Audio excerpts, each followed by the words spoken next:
Magandang araw sa inyo mga kapugi. For today's video, magluluto pala tayo ng ginataang lubi-lubi dito sa itaas ng bundok. At tinapos na namin ni Bianan ang paggawa ng bubong ng aming kubo. Sigurado maglalaway na naman kayo dito mga kapugi. Pero bago kami kukuha ng talbos ng lubi-lubi, ay naglagay muna kami ng pantangkop ni Bianan dito sa itaas ng bubong ng aming kubo. Pinatungan muna namin ito ng kahoy dahil ang ilalagay namin dito ay ang dala kong plastic kahapon. Sabi ni Bianan, maganda daw anahaw na lang sana ang ilalagay dito sa itaas. Pero gusto ko itong plastic na lang. Maglalagay kasi kami dito ng lutuan mga kapugi. At dito na ako lagi magbablog para kahit magvideo ako sa loob ng aming kubo ay maliwanag pa rin ang pagkuha ng aking kapugian, diba? Unti-untiin ko kasing lagyan ito ng dinding mga kapugi. Kaya pag sarado na ito ay madilim na ang loob. At nang natapos na kami doon sa aming kubo ay nagsimula na kami maghanap ni Bianan ng talbos ng lubi-lubi dito sa bundok. At hindi kalayuan ay nakakuha na dito si Bianan ng unang pitas namin ng talbos ng lubi-lubi. Sobrang liit lang ito mga kapugi, pero magandang klase na rin ito dahil bawat dahon nito ay kinukuha lahat. Maraming talbos ngayon ng lubi-lubi mga kapugi dahil mainit ang panahon ngayon. Nagsisilitawan ngayon ang kanilang mga talbos, pero yung dinaanan namin ngayon dito ay konti na lang ang talbos ng lubi-lubi dahil nung nakarang araw nung kumukuha kami ng anahaw ay nadaanan kami ni Kuya Tog at may dala siyang talbos ng lubi-lubi at napakaganda pa ang kanyang nakuha mga kapugi. Kaya tsamba na lang kapag may nadadaanan kami dito ng talbos ng lubi-lubi. At nakakuha dito si Bianan na malaking talbos mga kapugi. Kaso kapag ganyan nakalaki ay matanda na ito o matured na. May makukuha pa rin dito na dahon pero pili na lang. Pero kunti lang naman ang aming kailanganin mga kapugi dahil dalawa lang naman kami ni Bianan ang kakain ito. Para lang naman ito sa aming panananghalian. Dito sa bundok ay hindi ka talaga mawawala na mauulam.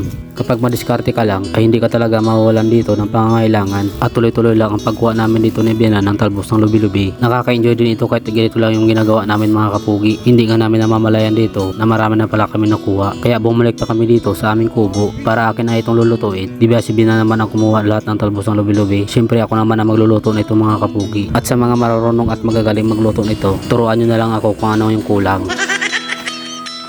At nagsimula na ako dito magtanggal ng dahon ng lubi-lubi. Yung mga malulutong lang na dahon ang kinukuha ko dito mga kapugi. At karamihan sa mga talbos ng lubi-lubi ay binabahayan ito ng mga insekto. Kaya kapag mag-aalis tayo ng dahon ay lagi natin itong dino-double check para hindi sila mapasama sa ating pagluluto. Pero sabi nila nakakaganda daw ng busis kapag kumain tayo ng uod mga kapugi. Totoo ba yun o haka-haka lang?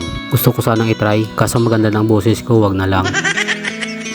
At tinanggalan ko na rin ito ng dahon, yung malaking talbos ng lubi-lubi na nakuha namin kanina. Kaso kunti lang yung nakuha kong dahon dito dahil sira na rin pala ang pinakatalbos nito. At akin na din itong nilinisan mga kapugi para matanggal yung mga dumi at yung mga insektong naiwan pa sa mga dahon. Kapag malinaw na ang tubig nating pinaghuhugasan ay okay na ito mga kapugi. Tapos ay pinipilipit ko lang ito bago ko ilagay dito sa kaldero. Sa totoo lang mga kapugi, dito lang ako nakatikim ng ginataan ng dahon ng lubi-lubi dito sa Bicol. At unang tikim ko pa lang nito ay sobrang nagustuhan ko ito kaagad at sobrang napakasimple lang itong lutuin mga kapugi. At sa ilang taon na rin ako dito sa Bicol ay natuto na rin ako magluto nito. At nung nandun pa ako nakatira sa Mindanao, nakikita ko na ang halaman na ito tumutubo lang kung saan saan, pero di ko akalain na kinakain pala ito ng mga Bicolano. Kaya nung kinain ko na din ito, naging urago na din ako.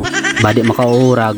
At nilagyan ko muna ito ng pangalawang piga ng sabaw ng gata. Pandagdag pa ng lasa ang paghagod ko dyan mga kapugi.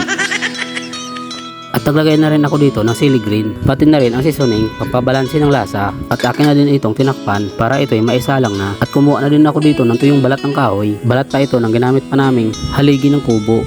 Mabilis lang itong umapoy dahil sobrang napakainit niya dito mga kapugi. Mabilis ko lang makakuha dito ng panggatong dahil ang mga kahoy dito na naputol na ay sobrang napakatuyo na. Iba ngayon ang init ng panahon mga kapugi. At sa sobrang init ay malapit na rin matuyo ang aming sabaw na aming niluluto. Kaya binuhos ko na rin dito ang unang piga ng aming gata at akin na naman itong tinakpan para mabilis kumulo. At malapit ng maluto ang ginataang lubi-lubi ni kapugi. Hinalo ko lang ito ng saglit dahil baka nasunog na ang ilalim nito. At tinikman ko na ito para malaman ko kung sakto na ang lasa. At ayun na nga, perfect ang pagkakaluto natin mga kapugi. At atin na itong inalis sa apoy. At baka maubusan pa tayo ng sabaw. Mapapadami na naman tayo ng kain nitong mga kapugi. Kapag ganito ang ulam, nako sigurado taob na naman ang kaldero. Tara guys, samahan niyo kami ni Bianan kumain. Sigurado matatakam kayo dito mga kapugi.